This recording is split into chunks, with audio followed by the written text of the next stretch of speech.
Hello friends, my name is Parveen Kaur and welcome back to my channel steel health material. आज मैं आपके लिए एक न्यू क्यू कार्ड लेके आई हूँ। क्यू कार्ड का नाम है describe a law on environmental protection. ये आपका 3rd या 4th क्यू कार्ड है मई अगस्त का। इसमें आपको एक लॉ के बारे में बताना है जो किससे रिलेटेड हो, हमारे इन्वायरमेंट के प्रोटेक्शन से रिलेटेड हो। इसके क्यूज हैं व्हाट इट इज, ये क्या है, how you first learn about it, आपको इसके बारे में कैसे पता चला, हु बेनिफिट्स फ्रॉम इट, इससे किसको फायदा हो रहा है, and explain how you feel about this law. Explain करना है कि आपको ये लॉ कैसा लगा। मैंने इसमें एक डिफॉरेस्टेशन के बारे में लॉ है कि जंगलों की कटाई करना जो मनाही है, उसके बारे में मैंने सैंपल आंसर रेडी किया है। तो ये है मेरा सैंपल आंसर। पहले मैंने लॉ के ऊपर जो लॉ होता है, ठीक है, उसके बारे में मैंने एक जनरल लाइन बनाई है। Law is a set of rules decided by a particular place और authority meant for the purpose of keeping peace and security of society. Law का मतलब क्या होता है कि लॉ क्या है कि एक रूल्स का सेट है जो किसके लिए बनाए जाते हैं, जो लोगों की भलाई के लिए, सोसाइटी के लिए शांति बनाए रखने के लिए बनाए जाते हैं। किसके द्वारा? अथॉरिटी या गवर्नमेंट के द्वारा। Government has made many laws for the welfare of people, such as a ban on smoking in public places, law for women empowerment, laws against social injustice and many more. Government ने लोगों की भलाई के लिए बहुत सारे law बनाए हैं, जैसे कि पब्लिक प्लेसेस पे स्मोकिंग करना अलाउड नहीं है, वुमेन एम्पावरमेंट के लिए लॉ बनाया हुआ है, और लॉ किसके अगेंस्ट बनाया हुआ है? सोशल इनजस्टिस के।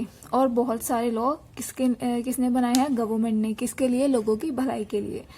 Today I would like to talk about a law that is specially meant for the protection of environment.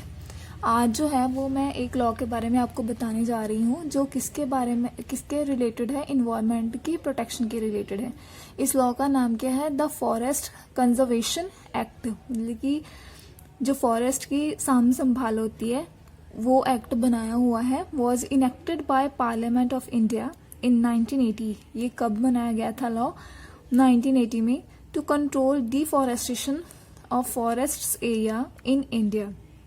ये किसके रिलेटेड है कि जो फॉरेस्ट एरिया होते हैं उनमें क्या हो रहा है? आजकल जंगलों की कटाई हो रही है बहुत ज्यादा। जंगलों को किसके लिए यूज किया जाता है?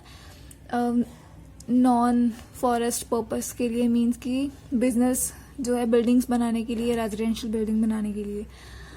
तो आगे क्या है कि this act came into force on 25 October 1980।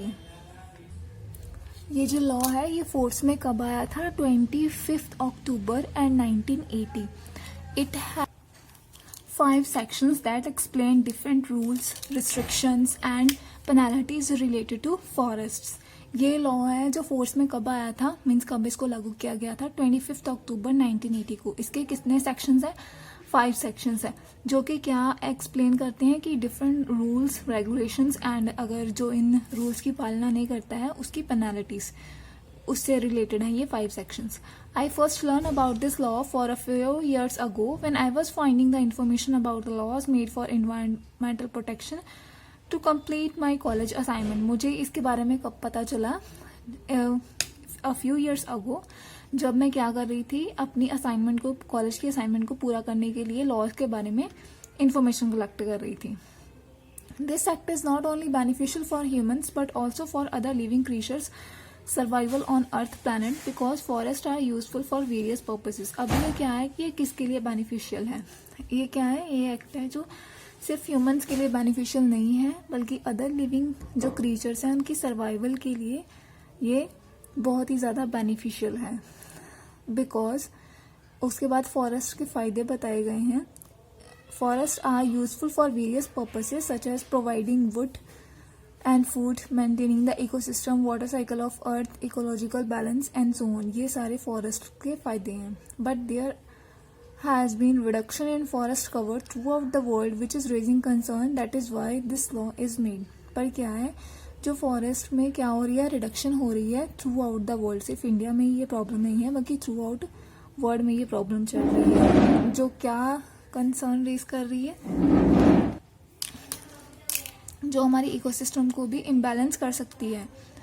This law aims at putting a restriction on the reservation of forest or using the forest land for non-forest purposes. ये law किस पे aim करता है कि जो forest land है वो non-forest purposes के लिए ना use की जाए. At last, I can say that this act is made to prevent the conversion of forests into agricultural lands and grazing lands or building of business of or residential units. All in all, this is the law that is made for environmental protection. इसका मतलब क्या है कि at last जब उन्होंने बोला था कि आप क्या फील करते हो तो उसके बारे में बताना है कि ये लॉ किसके लिए है.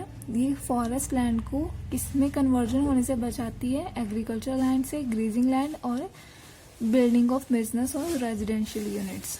ऑल एंड ऑल ये एक लॉ है जो इन्वायरमेंटल प्रोटेक्शन के लिए बनाया गया है.